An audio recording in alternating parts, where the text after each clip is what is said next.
வணக்கம் உறவுகளே, நான் ரஜித் யாழ்ப்பாணம். நாங்கள் இப்போ எங்கே நிற்கிறோம்னு பார்த்தீங்கன்னு சொன்னால், யாழ்ப்பாணம் சென்ட் ஃபட்டிக் ஸ்கூலுக்கு முன்னுக்கு இருக்கிற ஒரு ஹோலில் நிற்கிறோம். இங்கே பார்த்தீங்கன்னு சொன்னால், யாழ்ப்பாணத்துலேருந்து புலம்பெயர்ந்து போன ஒரு ஜெர்மன் அண்ணா வந்து பார்த்தீங்கன்னு சொன்னால், பழங்கால பொருட்கள்ன்ற கண்காட்சி, ஜெர்மன் அண்ணான்னு பழங்கால பொருட்கள் கண்காட்சி வந்து இன்றைக்கு இங்கே வச்சு கொடுக்காங்க. இங்கே வந்து பார்த்தீங்கன்னு சொன்னால், பழங்காலத்தில் பாவிக்கப்பட்ட பணங்கள், பணத்தில் இருந்து பழங்காலத்தில் பாய்க்கிற பத்திரிகை வரைக்கும் இருக்குது. நான் உங்களுக்கு இந்த வீடியோவில் பணம் காட்டுறேன். சரி தான், இங்கே பாருங்கள். இந்த மனமெல்லாம் தெரியுமா? இதெல்லாம் ஒரிஜினல் 500 ரூபா காசு. அது மாதிரி இங்கே கொஞ்சம் இப்படி காட்டுங்க பாஸ். இதில் பாருங்க, இங்கே இப்படியான இங்கே பழங்காலத்து 1000 ரூபா, எங்கிட்ட மாஸ்டர்ட்ட 1000 ரூபா, 5000 ரூபா, இங்கே பாருங்க பழங்கால 100 ரூபா. இங்கே பாருங்க, இந்த எங்கிட்ட இப்போ தற்காலத்தில் பாய்க்கப்படுற 1000 ரூபா, அது மாதிரி இங்கே முக்காலத்தில் பாய்க்கப்பட்ட 2000 ரூபா, அது மாதிரி பார்த்தீங்கன்னா அந்த காலத்தில் பாய்க்கப்பட்ட இங்கே பாருங்க 10 ரூபா, 5 ரூபா, 1 ரூபா. அதோட இன்னும் ஒன்று வித்தியாசமாக இருக்குங்க, காட்டுறேன்.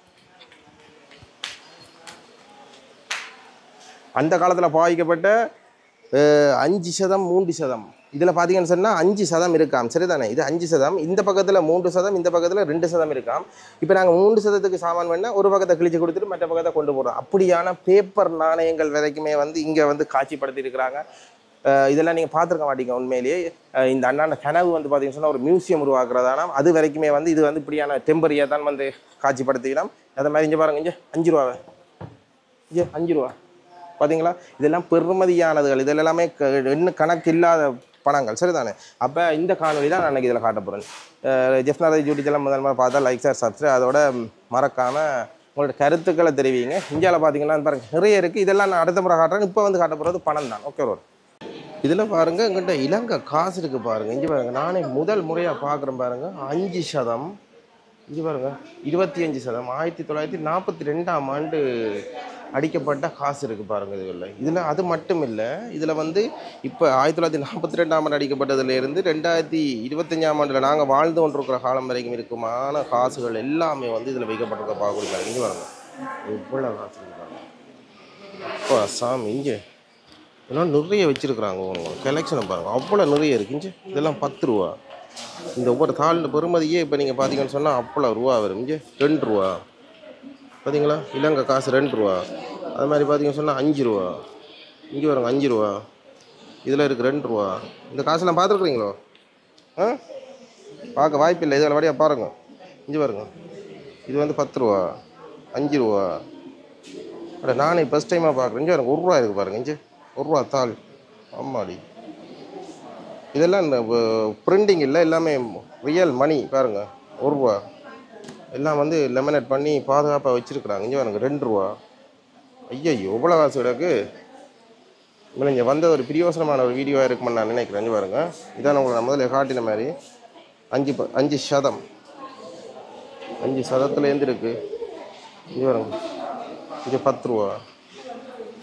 இங்கே இது வந்து அதுக்கு பிறகான காலத்து 10 ரூபா. இது நாங்கள் எங்கண்ட காலத்தில் இருக்க இந்த 10 ரூபா பாருங்க. இங்கே இந்த 10 ரூபா இருக்க எனக்கு தெரியாது, ஆனால் இந்த 10 ரூபா இருக்க எனக்கு தெரியும் பாருங்க. 10 ரூபா, இங்கே 10 ரூபா, 20 ரூபா, இந்த 20 ரூபா. இப்போ இந்த 20 ரூபா இல்லை, இப்போ வர 20 ரூபா இந்த 20 ரூபா தான் இருக்குது பாருங்கள். இந்த 20 ரூபா இப்போ இல்லை.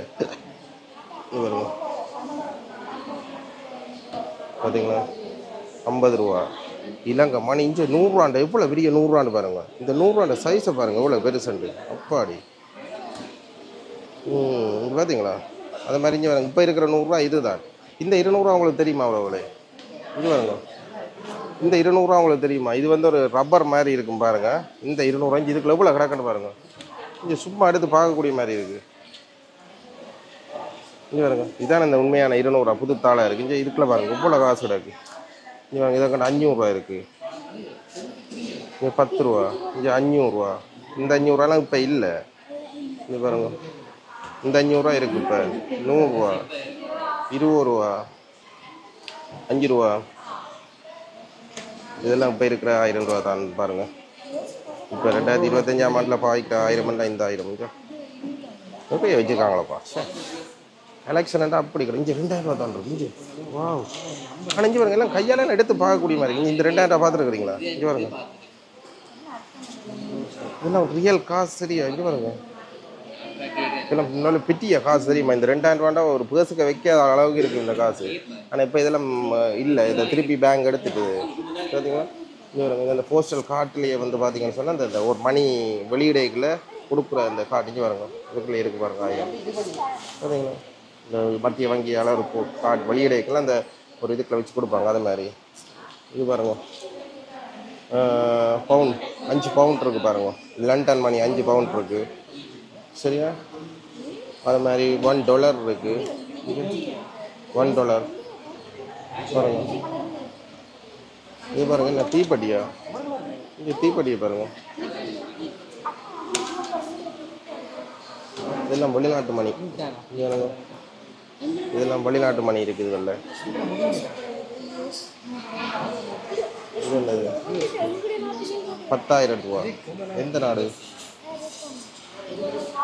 எந்த நாடு காசு? 10,000 ரூபா அடிச்சிருக்காங்க. முத்துரை, ஜேசு படங்கள் எல்லாமே இருக்குது. பார்த்தீங்களா? இதில் எல்லாம் இருக்கிற வெளிநாட்டு காசுகள். என்ன இங்கே பாருங்க, இதெல்லாமே வந்து வெளிநாட்டு காசு. ஏன் இதில் எல்லாத்துக்கும் தீப்பெட்டி வச்சிருக்கிறாங்க? ஒவ்வொரு நாட்டோட காசுகள் மற்ற அந்த முத்திரைகள் எல்லாத்தையும் வச்சிருக்கேன். முத்திரை சரி, ஏன் தீப்பெட்டி இருக்கு? தீப்பெட்டி வந்து கொடுத்து பத்துறது. இங்கே பாருங்க, $1.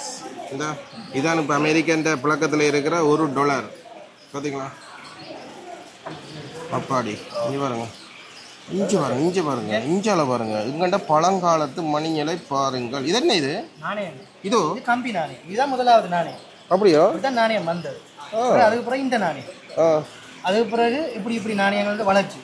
சோழர் பழங்காலம், சோழர் காலத்துக்கு முற்பட்ட நாணயம். பல நூற்றாண்டு இதுகளை தான் கொடுத்து வேண்டியிருப்பாங்க. முந்தி இதை தான் கொடுத்து பொருள் வந்து. இங்கே பாருங்க, இதான முந்தி வந்த காலத்து நாணயமா பாருங்க. 17 செஞ்சுரி கேண்டி. ஆஹா, அப்போ அந்த காலத்து பொருள் இப்போ இருக்குதான். பார்த்தீங்களா? இங்கே பாருங்க, இதுல நாணயங்கள் அணிஞ்சு பாருங்க, வித்தியாசமான நாணயங்கள். இங்கே இந்த பெண்ணுகள் இருக்கு பாருங்க, ரொனால்ட் பென்னுகள். இந்த பெண்ணெல்லாம் நான் யூஸ் பண்ணியிருக்கிறேன். இதில் இந்த மை மாற்றி பாய்க்கிறது. இது பாருங்க, பென்சில். இது என்னது? இது வந்து ட்ராயிங்க்குறது. இது என்னது? School drawing book. இது பார்த்தீங்களா? இது இருக்குது, கார் இருக்குது. ஸ்ரீலங்கா 1978ஆம் ஆண்டு. இவங்க 1978ஆம் ஆண்டு. இவங்க 1978ஆம் ஆண்டு அடிக்கப்பட்ட காசுகள் எல்லாமே வந்து இஞ்சி பாருங்க. அப்படியே அந்த பின் பண்ணி இருக்கு பாருங்க. இதுக்குள்ள ₹1, ₹50, 50%, 10%, 5%. எல்லாமே அப்படியே பக்குவமாக இருக்கு. இஞ்சி வாவ், இது பாருங்க, பணத்தை பார்த்தீங்களா? இஞ்சி கிடக்கு. ஐயோ, இங்கே பாருங்க. இதைத்தான் நாங்கள் அந்த முந்தி சொல்கிறோம், அந்த வீட்டு காசுன்னு சொல்கிற பாருங்க. இங்கே வீட்டு காசுன்னு சொல்கிறோம். ₹5. இதெல்லாம் அவ்வளோ பெரிய பணம் தெரியுமா? இங்கே ₹10. இதெல்லாம் அப்போ எவ்வளோ பெரிய பணம். இப்போ இதெல்லாம் பெருமதி இல்லை. ஆனால் இதுக்கு பெருமதி பாருங்கள். பழங்காலத்து நாணயங்கள் இங்கே இருக்குது. 2 சம், 1 சம், 5 சம் எல்லாமே இதில் இருக்குது. இதெல்லாம் எங்கள்கிட்ட ஸ்ரீலங்கா காசுகள் பாருங்கள். எங்கள்கிட்ட இலங்கை காசு. இங்கே பாருங்க, இதுகள் வந்து எங்கள்கிட்ட பழங்காலத்து காசுகள்.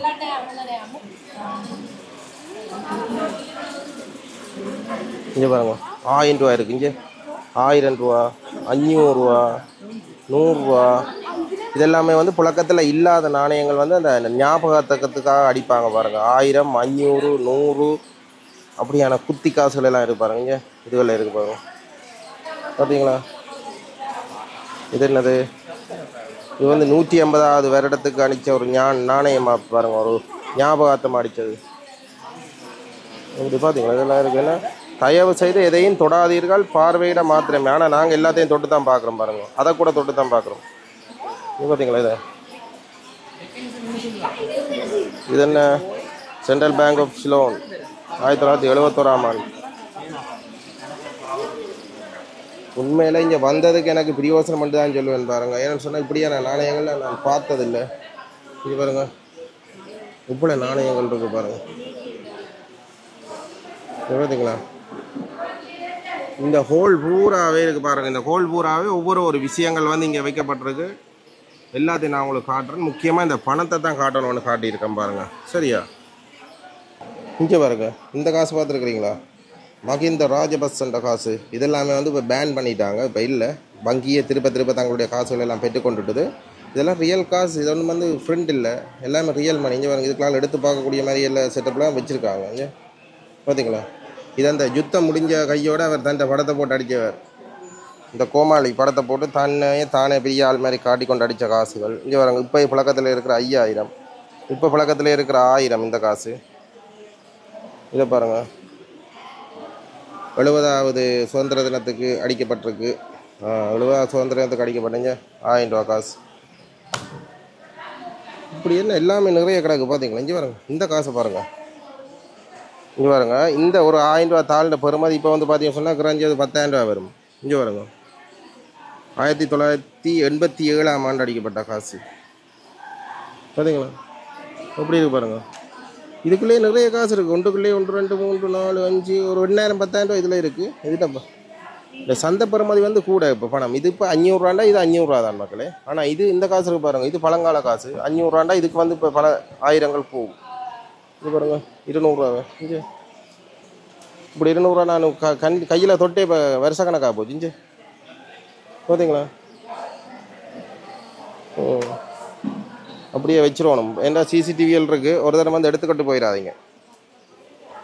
இவருங்க இலங்கை மத்திய வங்கின்ற பண்டார் நாயக்கான காசு பாருங்கள். இவர் தான் வந்து இலங்கை மத்திய வங்கி பண்டார் நாயக்கா இப்படி கையை தூக்கி பிடிச்சி கொண்டிருக்கிறார் பாருங்கள். இந்த காசு எல்லாமே பேண்ட் பண்ணின காசுகள். ஆமாம் பாருங்க. பின்னுக்கு பார்த்தீங்கன்னு சொன்னால் இது பாருங்க, 1000 கதைக்கலாம். சிங்களமா தமிழா கதைக்கலாமே. இதெல்லாம் எங்கேருந்து இந்த பணங்கள் எல்லாம் சேமிச்சிங்கன்னு கொஞ்சம் சொல்ல முடியுமா? ஹஸ்பண்ட் தான் சேர்க்கிறவர். நீங்கள் உங்களை அறிமுகப்படுத்திட்டு. என் பேர் பிரசாந்தி ஜோசப். என் கணவர் தான் இதெல்லாம் சேர்க்கிறவர். அவர் ஸ்டார்டில் கொஞ்சம் 2 3 ஸ்டாம்ப் அதோடு அப்படித்தான் சேர்த்தது. இப்போ நிறைய சேர்த்து வச்சுருக்கார். நாங்கள் இருக்கிற ஜெர்மன் மியூனிக் நகரம். இது அவருடைய ஆவணகம். இது முழுக்க இதுக்கு இருக்கிற பணம் முழுவதுமே உங்களுடைய சொத்து தானே? எங்களோட இது விற்கிறதுக்கோ இதுக்கோ இல்லை. ஒரு நாளைக்கு அவர்கிட்ட கனவு ஒரு மியூசியம் மாதிரி ஒன்று போட்டு இது இன்னும் எதிர்காலத்துக்கு கொண்டு போய். ஏன் ஒரு நாளைக்கு? ஏன் இப்போ இன்னும் டைம் கூட இல்லையா உங்களுக்கு? கை விட இல்லையா? இருக்கு. என்ன அவர் கூட நேரம் வேலையும் செஞ்சு கொண்டு இது ஒரு சைட்டில் செய்கிறாரு. எப்படி உங்களால் அளவில் பணத்தை சேர்க்க முடிஞ்சது? பணத்தை சேர்க்கலாம் என்ன? இப்படியான பொக்கிஷங்களை எப்படி சேர்க்க முடியும்? அம்மாவா? இதை பிடிச்சிங்கன்னா கொஞ்சம் சவுண்ட் வரும். கொஞ்சம் கதை. எத்தனை காலத்து எவ்வளோ காலத்துலேருந்து சேர்க்குறீங்க? தெரியா?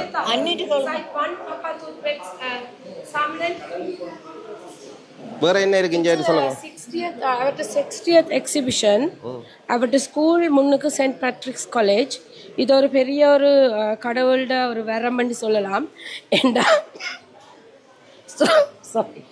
இது சென்ட் பேட்ரிக்ஸ் காலேஜோட 175 இயர்ஸ் செலிப்ரேஷனுக்கு அவர் முன்னால் இந்த இருக்க ஹோலில் இப்படி செய்கிறது அது ஒரு பிளெஸ்ஸிங் ஃப்ரம் காட் என்று சொல்லலாம்.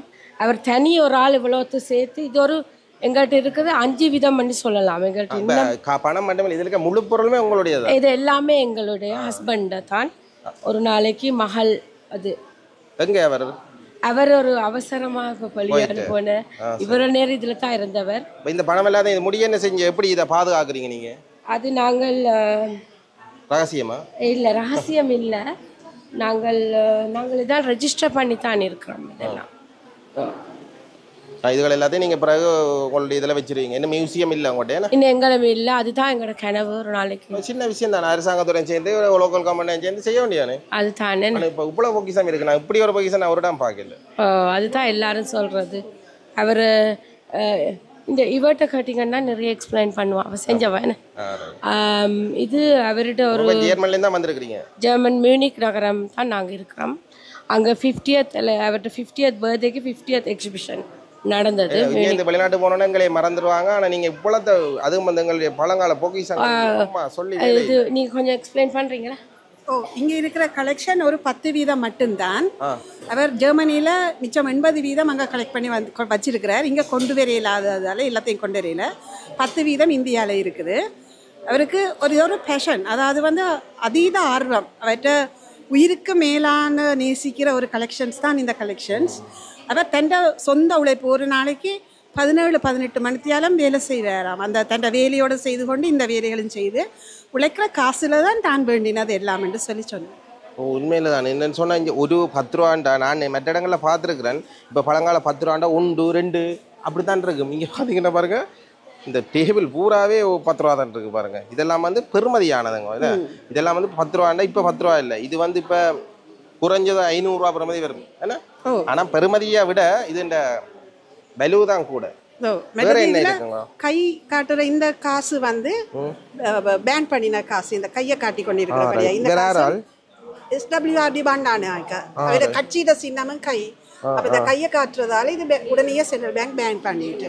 ஆனா நீங்க வச்சிருக்கீங்க அந்த பாவனையில இருந்து நீக்கிட்டது. பாவனையில இல்லை. அதுல அந்த சத காசுகள் இருக்கு. 1 சம் 2 சம். முந்தைய ஒரு 30 ரூபா உழைச்சாலே குடும்பத்தை நடத்தி கொண்டு போயிடலாம். 30 ரூபா சம்பளம் கேள்விப்பட்டிருக்கேன். 20 ரூபா 10 ரூபா. ஒரு சம். இது தாள் பேப்பர் காசுன்னு சொல்றது. 5% காசு. இங்கால பக்கம் 2%, இங்கால பக்கம் 3%.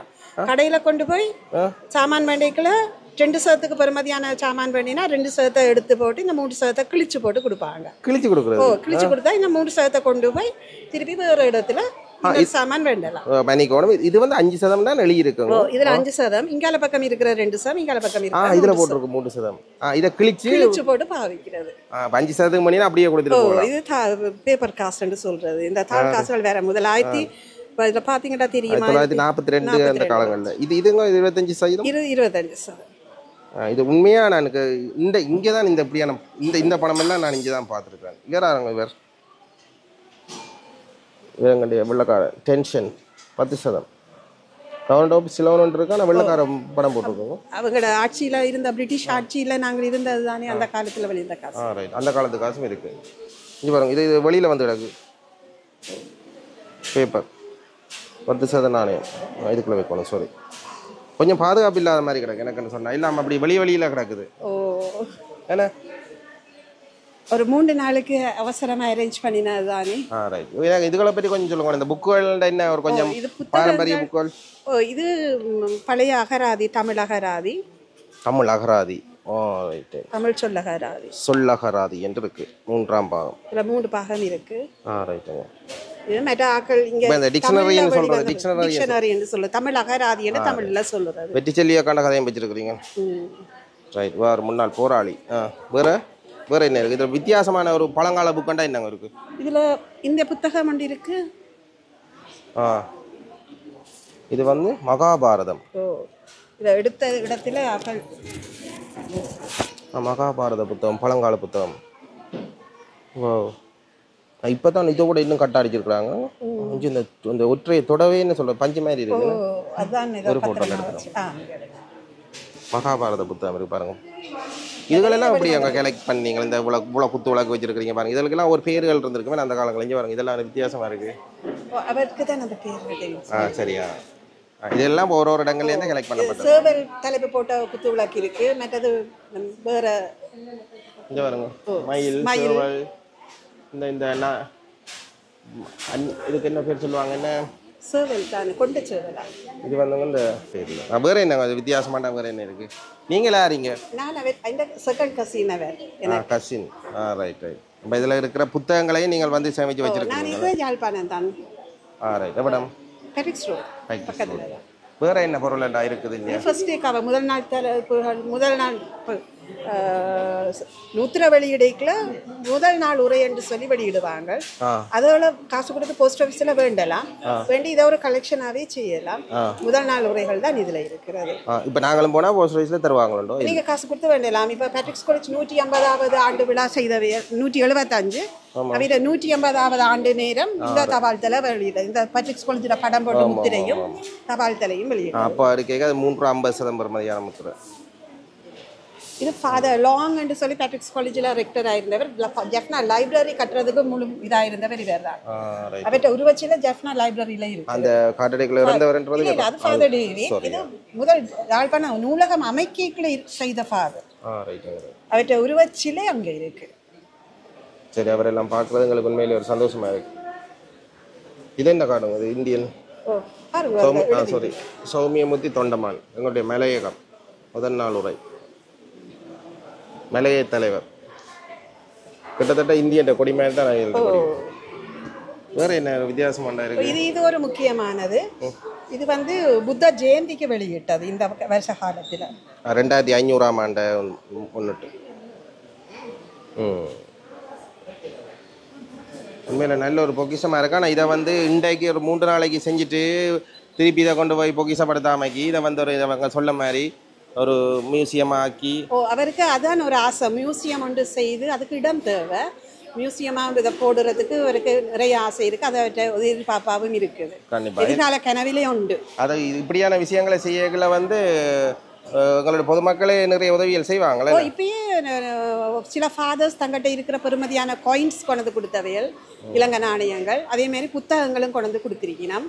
பொது ஆக்களும் கொண்டு புத்தகங்கள் இப்ப தங்களோட கைப்பட எழுதிட்டு தங்களோட புத்தகங்கள் எதுவாக இருந்தாலும் பழங்கால பொருட்களை கொடுத்தா இங்க நீங்க சேமிக்கக்கூடியதா இருக்கும். இதுகள் என்னங்க? இதுகளை கொஞ்சம் சொல்லுங்க. இதுவும் ஃபர்ஸ்ட் டே கவர் தான். ஆல்பம் மாதிரி ஆல்பத்துல போட்டு வைக்கலாமோ. பார்த்தீங்களா எவ்வளவு பொக்கிஷமான பொருட்கள் இங்கே கிடக்கிறத பார்க்கக்கூடிய மாதிரி இருக்குது. முக்கியமாக இதில் எல்லாருக்கும் மேலே தீப்பெட்டி வச்சுருக்கிறீங்களா? என்ன காரணம்? இது வந்து காசு, அதை அந்த நாட்டு கொடியோட சேர்ந்த காசு. இது காசு அந்த நாட்டு கொடி. Right right. இந்த வெகான நெருப்பட்டி அவங்க இதில் வெளியிட்டு இருக்கிறாங்க. இந்த நாணயம் இந்த நாட்டுக்குரிய. நீங்கள் தலைகளை வந்துட்டீங்க அங்கே பக்கத்தில். சரி சரி அப்படியா? இந்த தீப்பெட்டி என்ன அடிச்சு வந்தது அப்படின்னா? அந்த நாட்டு கொடியை அடிப்பாங்க. இந்த இவங்க அடிச்சிருக்கிறாங்க. அந்த நாட்டுக்குரிய காசோட இங்கே இருக்கா இந்த கொடி டிஸ்ப்ளே பண்ணி இருக்கிறாரு. இலங்கையும் இருக்கு அதுல. இலங்கைண்டா அப்படி இருக்கு. இலங்கையில ஸ்ரீலங்கா கொடியோட 20 ரூபா நாணயம் ஒன்று இருக்கு. இது பாத்தீங்களா? இங்க இருக்கு. இங்க இருக்கு 20 ரூபா. அங்கே ஸ்ரீலங்கா சிங்கம் முந்தி கொஞ்சம் மெல்லிசா இருந்துக்கா அவளோட கண்ணா. இதுகளை தான் சிங்கள பேப்பர்கள் எல்லாமே வச்சிருக்கீங்க? சிங்கள பேப்பர்கள் இருக்கு. ஆவணப்படுத்தல் தான் எல்லாம். ஆமாம். இது காசு புழக்கத்துக்கு வர முதல் வந்த லக்ஷ்மி நாணயம். தகட்டு காசு தகட்டுல இருக்கு. ராஜ்யத்துல வெளியிட்ட நாணயம் இந்த மாதிரி அடிச்சு வர நாணயத்தை புழக்கத்துக்கு முதல் இந்த நாணயங்கள் பழக்கத்துல இருந்து வந்தது. இது வந்து இந்த கம்பி நாணயங்கள். கம்பி நாணயங்கள். இது சொப்பு காசுகள் இலங்கையில பாவனையில இருந்தது.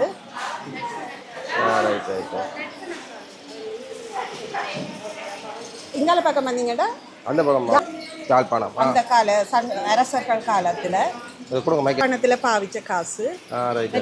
இலங்கையில பாவனையில இருந்த தூக்கி பார்க்கட்டுமா இருக்கா?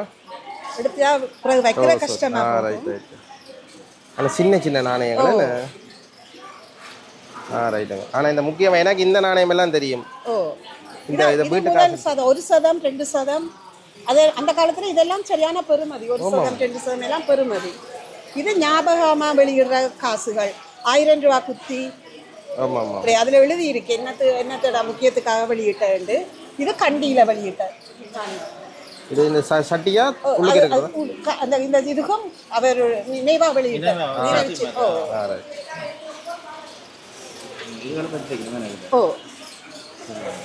இது வந்து இப்போ பார்த்தீங்கன்னு சொன்னால் இதில் போட்டு பாருங்க. அதில் எழுதி இருக்கு. 1978ஆம் ஆண்டு 1978ஆம் ஆண்டு அடிக்கப்பட்ட 10 சம் 5 சம் 1 சம் 2 சம். கூடிய சீக்கிரம் வந்து நல்ல ஒரு பெரிய ஒரு மியூசியம் உருவாகணும் யாழ்ப்பாணத்தில். ஏன்னா முக்கியமாக அந்த யாழ்ப்பாணத்திலான உருவாகணும். 5 அங்கலையும் நிறைய பொருட்கள் இருக்குது. மிக்க நன்றி. உங்களோட பேர் சொல்லல எங்களுக்கு? என் பேர் நித்திலா. நித்திலா, நன்றி நன்றி. எல்லாருக்கும் வணக்கம். முதல்ல உங்கள் 2 பேருக்கும். நான் எனக்கு சின்ன வயசுலேருந்து நான் இந்த சென்ட் பேட்ரிக்ஸில் படித்த ஒரு ஆள் தான். 86 வரைக்கும் 11ஆம் ஆண்டு வரைக்கும் படித்தேன் நான். அடுத்தது என்னென்னு சொன்னால் நாங்களுக்கு சின்ன வயசுலேருந்து எல்லாருக்கும் முத்திரை சேர்க்குற அப்படி ஒவ்வொரு இது இருந்தது சின்ன வயசில். பிறகு கொஞ்சம் வளரக்குள்ள 10 12 பொம்மை புத்தகத்தில் வர நடிகர்கள்ட்ட படங்கள்லாம் சேர்த்தோம். பிறகு 16 17 18க்கு பிறகு நாங்கள் நாட்டை விட்டு அடிக்கிற வேண்டிய சூழ்நிலை. 88ஆம் ஆண்டு நாட்டை இங்கேருந்து புலம்பெயர்ந்தேன். முதல் குவைத்துக்கு தான் போக வேண்டிய சூழ்நிலை வந்தது. குவைத்துக்கு போன பிறகும் எங்களை நல்ல காலம் நினைக்கிறேன். சதாம் ஹுசைன் குவைத்தை பிடிச்சார். அதுக்கு பிறகு புலம்பெயர்ந்து ஒரு நாடாக கடைசியாக ஜெர்மனிக்கு போய் சேர்ந்தேன். அப்போ இந்த குவைத்தில் 1.5 வருஷம் இருந்த நேரத்தில் எங்களுக்கு அப்போ கடிதம் இப்போ மாதிரி வாட்ஸ்அப் பண்ணி இல்லை தானே அப்போ குவைட்டில் இருக்கக்குள்ளேயே பழையபடி வீட்டு எல்லாத்த கடிதங்கள் எல்லாம் பெறும். அதிலிருந்து முத்திரைகள் சேர்க்கிற எல்லாத்தையும் அதே மாதிரி அங்கே பல நண்பர்கள் வேறு நாட்டுக்காரர். அப்போ அவையிட ஸ்டாம்ப்ஸுகள் அங்கே அவையிட நாட்டுக்கு காசுகள் நாணயங்கள் சேர்க்க தொடங்கினோம். குவைட் பிரச்சனை தொடங்கின பிறகு அந்த காசுகளை எப்படி எடுத்துக்கொண்டு ஒவ்வொரு நாடாக வந்து அதுக்குலேருந்து திருப்பி நாங்கள் வரக்குள்ளே 8 நாடாக கடந்து வந்து நாங்கள் அதுக்குள்ளே வரக்குள்ளேயே ஒவ்வொரு நாட்டு காசுகள் எல்லாம் சேர்க்க தொடங்கினது. 91ஆம் ஆண்டு நிரந்தரமாக எங்கள் ஜெர்மனியில் இருக்கக்கூடிய சூழ்நிலை வந்தது. 91லேருந்து 99 வரைக்கும் நான் ஜெர்மனியில் இருந்தேன். நான் இங்கே நாட்டு சூழ்நிலையால் தான் இங்கேருந்து போனேன். ஏன்னால் இந்த இது விசா பிரச்சனைகள் எல்லாம் இருந்து அப்புறம் அரசியல் தஞ்சம் இதுகள் இல்லாதது. பிறகு 2000ஆம் ஆண்டு திருப்பி வந்துட்டு போகக்கூடிய சூழ்நிலை இருந்தது.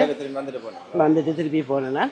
அப்போ அது வரைக்கும் நான் 91லேருந்து பத்திரிகைகள் சஞ்சிகைகள் எல்லாம் இருக்கேன். நான் இருக்கிற சிட்டியில் என்ன பிரச்சனைனா நான் ஜெர்மனியில் முன்ஷன் என்ற இடத்துல இருக்கிறேன். பெரிய கடைகள் இதுகள் தொடர்புகள் இல்லை. அப்படி இருக்கக்குள்ள கூட நாங்கள் அப்போ சந்தா கட்டினா பேப்பர்கள் வரும். கிட்டத்தட்ட ஒரு 8 அல்லது 10 பேப்பர் எங்களுக்கு சந்தா மூலமாக வர்ற பேப்பர்கள் அதுகளை ஆவணப்படுத்தி கொண்டு வந்தேன். அது பிறகு காலப்போக்கில் இலங்கைக்கு வந்து போகக்கூடிய சூழ்நிலை வந்தது. உதாரணத்துக்கு பேப்பர் சேர்க்கிற குடும்ப சித்தி கனகரத்ன ஐயாவையும் சந்திக்கக்கூடிய சந்தர்ப்பம் வந்து அவரை போய் கண்டிக்கக்குள்ள முதல் கேட்ட கேள்வி, நீர் என்ன சேர்க்கிறீருண்டா நான் சொன்ன முதல் விஷயம் டெலிஃபோன் கார்டு, அந்த நேரத்தில் கூடுதலாக சேர்க்கப்பட்ட விஷயம். மற்றது டெலிஃபோன் கார்டு இப்படி முத்திரை எழுதக்குள்ள இதால் தமிழ் மக்களுக்கு என்ன பிரயோசனம்னு தான் அவர் முதல் கேட்ட கேள்வி கூட. அந்த நேரத்தில் பேப்பர் இருந்தாலும் நான் அவர் பேப்பர் சேர்க்கிறவடியாக நான் சிறியவன் என்றபடியாகவும் நான் அதை பெருசாக சொல்லிக்கொள்ள. அவர்கிட்டருந்து நான் கேட்ட விஷயம் பத்திரிகையில் வந்த நாணயங்களோ அல்லது காசுகளை பற்றிய விவரங்கள் எனக்கு தந்தீங்கன்னு சொன்னால் நானும் அதை தொடர்ந்து பாதுகாப்பேன்னு சொல்லி நிச்சயமாக அவர்கிட்ட இது எனக்கு அவர்கிட்ட சில ஆர்டிக்கல் கிடைச்சிது. அதை கூட நான் அவர் எப்படி வச்சுருந்தாரோ அதை மாதிரி நான் வச்சுருக்கிறேன். அவர் வச்சுருந்ததெல்லாம் கடைசியாக ரோனியை ஃபில் பண்ணி இப்போ நான் நினைக்கிறேன் வெளிநாடுகள் ஆவணப்படுத்தி இருக்குன்னு நினைக்கிறேன். ரோனியை ஃபீல் அப்புறம் அதை மைக்ரோ ஃபில்ம் ஆக்கி எடுத்து வச்சிருக்கிறோன்னு நினைக்கிறேன். இப்படித்தான் நாங்கள் முக்கியமாக ஒரு கேள்வி, அந்த இப்போ புலம்பெயர் நாட்டுக்கு எங்கள் கூடுதலாக நாங்கள் மக்கள் போனால் அவையில் வந்து தங்களுக்கு சொத்தை தான் சேர்க்கணும்னு நினைப்பாங்க. நீங்கள் இவ்வளோ பொக்கிஷங்களை சேர்க்கணும்னு உங்களுக்கு எப்படி தோணுச்சு? அது ஒவ்வொருத்தருக்கு ஏதோ ஒரு ஈடுபாடு வர்ற மாதிரி நாங்கள் அதான் இப்போயுமே எல்லாருக்கும் நான் சொல்கிறேன். நாங்கள் புலம்பெயர்ந்து போக்குள்ள முதல் ஒரு ஷாப்பிங் பேக்கில் ஒரு சேட்டை உடுப்பு தான் கொண்டு போனோம். அப்படி போனவெல்லாம் இப்போ மல்டி மில்லியனாக இருக்கணும். நாங்கள் சேர்த்தது இப்படி பேப்பரோ புத்தகம் சேர்த்தோம். நாங்கள் இங்கேருந்து அதுவும் முக்கியமாக யாழ்ப்பாண லைப்ரரி எரிஞ்ச லைப்ரரியை பார்த்து வளர்ந்தால் அதாவது சப்பர்ஸ்ட்ரீட்டை சேர்ந்த நான் அந்த லைப்ரரியை பார்த்தே வளர்ந்த ஒரு ஆளுன்றபடியால் அந்த ஞாபக இதுகளால் தான் இந்த இதுகளும் கூட. ஏன்னா நாங்கள் கடந்து வந்த பாதைகள் அப்படி. அதே மாதிரி 1986 கட்ரிக்ஸில் ஒரு பெரிய ஒரு கண்காட்சி ஒன்று நடந்தது. அந்த கண்காட்சி கூட நாங்கள் பள்ளிக்கூடத்தில் நடந்தபடியாக சாரணா இருந்த நேரம் சாரணராக பங்கு பற்றி இருக்கிறோம். அப்போ அந்த இதுகளெல்லாம் பார்த்த இதில் ஒரு சில இது மனத்தில் பதிவுகள் இருந்தது கூட எங்களுக்கு இந்த ஆவணப்பதிவுக்கு முக்கிய தரமாக இருக்கும். மற்றது வந்து இந்த பொருட்களை வந்து யாழ்ப்பாணத்தில் மட்டும்தான் நீங்கள் சேகரிப்பீங்களா இல்லை இலங்கையில் இருக்க எல்லா இடங்கள்லையும்? இலங்கையில் கூடுதலாக யாழ்ப்பாணத்தை விட யாழ்ப்பாணத்தை இருந்து இங்கே நீங்கள் பித்தளைக்கு விற்ற இதுகளை நாங்கள் கொழும்பு பக்கத்துலேருந்து வாங்குகிறோம்.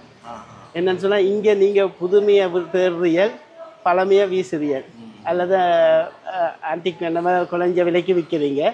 அதை கொண்டு போய் கொழும்பு பக்கங்களில் இருக்கிற பெரிய பெரிய மூவர்களில் இந்த ஆன்டிக்குகளை எங்களை மாதிரியான ஆட்களுக்கு பெரிய விலைக்கு விற்கிறாங்க. பெரிய விலைக்கு. அதுவும் நாங்கள் வெளிநாட்டிலேருந்து தொடர்பு கொண்டால் இப்போ 10 ரூபா 1000 ரூபா சொல்கிறத எங்களுக்கு 5000 10,000 15,000 50,000 வரைக்கும் சொல்லிடலாம். அப்போ நான் காலப்போக்கில் சில சிங்கள நண்பர்களை தொடர்பு கொண்டு அவையல் மூலமாக லோக்கலாக வாங்குகிற அளவுக்கு தான் இப்போ கொஞ்சம் கொஞ்சமாக செய்கிறோம். என்றால் முதல் ஆரம்பத்தில் நாங்கள் செய்தோன்னே கிட்ட பேர் நாங்கள் வெளிநாடுன்றோன்னே நாங்கள் எங்கேயோ காசு மரத்தில் பிடுங்குறோன்னு நினைக்கிற வழியை இது. இப்போ இதில் கூட நீங்கள் நான் பார்த்தா இப்போ கிண பேர் யாழ்ப்பாணம் வந்தாக்கன்னு சொன்னேன். கிண பேர் வீடுகளில் சொல்லினோம் நாங்கள் 95 விஷயங்களை நாங்கள் துளைச்சிட்டோம், காணையில் எல்லாம் கொண்டு களவெடுத்துட்டாங்க, எடுத்துகிட்டு போயிட்டாங்களேன்னு. இதில் பார்த்தீங்கன்னா கிண விஷயங்கள் எங்களை அம்மா அப்பா மூதையாது சேர்த்த வீட்டுகளில் இருந்த இதுகளை நாங்கள் ஏதோ ஒரு விதத்தில் சுற்றி யாழ்ப்பாணத்துக்கு கொண்டிருக்கோம்ன்றது தான் உண்மை.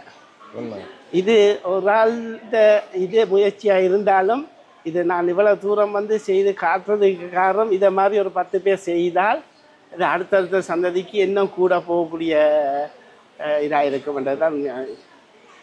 இறுதி ஒரு கேள்வி வந்து இப்போ இப்போ இதன் ஊடாக வந்து இதை பார்க்குறவர்களுக்கு வந்து நீங்கள் இந்த பொருட்கள் அவைகள்ட்ட இருந்தால் எங்கே கொண்டு ஒப்படைக்கணும் அது சம்மந்தமாக அதான் நிச்சயமாக நான் இப்போ என்ன சொல்கிறேன்னு சொன்னால் தனியே என்னட்ட மட்டும்தான் தந்து ஒன்று இல்லை இப்படி எத்தனையோ ஆவணப்படுத்துகிற இதாக்கள் இருக்கினோம் அவையில் இப்படியான இளமறையாக இருக்கிறாக்களை நீங்கள் அடையாளம் கண்டு கொள்ளுங்க அவையவைத்த கொடுங்க நிச்சயமாக அந்த இதுகள் வந்து பாதுகாக்கப்படும் எத்தனையோ விஷயம் நாங்கள் துளைச்சிட்டு இருக்கிறோம் அல்லது காணாமல் போயிருக்கிறோம் இல்லாட்டி காலன சூழ்நிலைகள் அல்லது கால சூழ்நிலைகள் வேதர்கள் எல்லாத்தையும் அப்படி அந்த மூலையெல்லாம் நாங்கள் இவ்வளோ விஷயங்களை துளைச்சிட்டு இருக்கிறோம் இப்படியான எங்களை மாதிரி இருக்கிறவங்களுக்கு உங்களோட விஷயங்களை தந்து உதவினீங்கன்னு சொன்னால் பெரிய உதவியாக இருக்கும் அடுத்த சந்ததிக்கு எங்களால் கொண்டு போகக்கூடிய வரைக்கும் கொண்டு போவோம் மிச்சது என்னென்னு சொன்னால் இப்படி எங்களை மாதிரி இருக்கிறாக்கள் ஒவ்வொருத்தரும் தள்ளி தள்ளி நிற்காமல் ஏதோ ஒரு இதில் இதுகளை நாங்கள் கதிரையில் கட்டி பிடிச்சி கொண்டிருக்க மாதிரி இதுகளை செய்து கொண்டிருக்காமல் இது ஒரு சரியான இடத்துல சரியான தளமாக அமைச்சு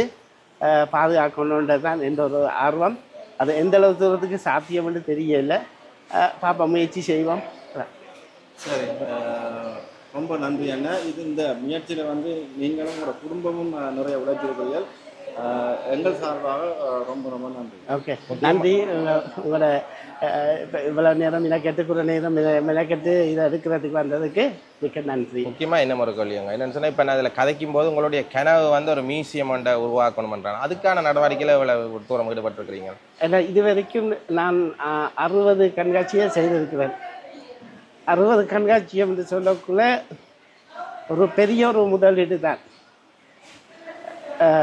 நாங்கள் கையில் காசு வச்சு செய்தாக்கள் இல்லை ஏதோ ஒரு தோட்டலில் அங்கங்கே கையை வச்சு வந்து செய்கிறோம் இதுகளை குறைச்சி காட்சி படத்தில் அடுத்தடுத்த இதில் நான் பெரிய இப்போ இது வரைக்கும் 50 வயசு இப்போ எனக்கு 55 வயசு இதுகளை எவ்வளோ தூரத்துக்கு எங்களுக்கு இதை காவையிலும்னு தெரியாது அப்போ எந்த இது என்னென்னு சொன்னால் இதுக்கு பிறகும் நாங்கள் பெரிய பெரிய காட்சிப்படுத்தல்களை செய்யாமல் முடிஞ்ச அளவுக்கு ஏதோ ஒரு இடத்துல அதான் நான் நேற்றும் யூடியூப்கார 2 பேர் கேட்கக்குள்ள முந்தைய ஒரு காலத்தில் சொன்னால் எங்களுக்கு ஒரு இடம் வாங்குறதுக்கு இதாகிறதுக்கு ஒரு லட்சம் சில லட்சங்களோட காணும் இப்போ அது ஒரு கோடி கணக்குக்கு போயிருக்கு அப்போ அந்த அளவுக்கு எங்களுக்கு எந்த அளவுக்கு சாத்தியம்னு தெரியாட்டிக்கும் முயற்சி தீர்வணி ஆகன்றது உண்மை ஒரு நாளைக்கு சாத்தியப்படும் கண்டிப்பாக நன்றி முக்கியமாக கண்டிப்பாக வெகு சீக்கிரத்தில் வந்து ஒரு பெரிய ஒரு மியூசியத்தோடு உங்களை நான் சந்திக்கணும் நன்றி வணக்கம் நன்றி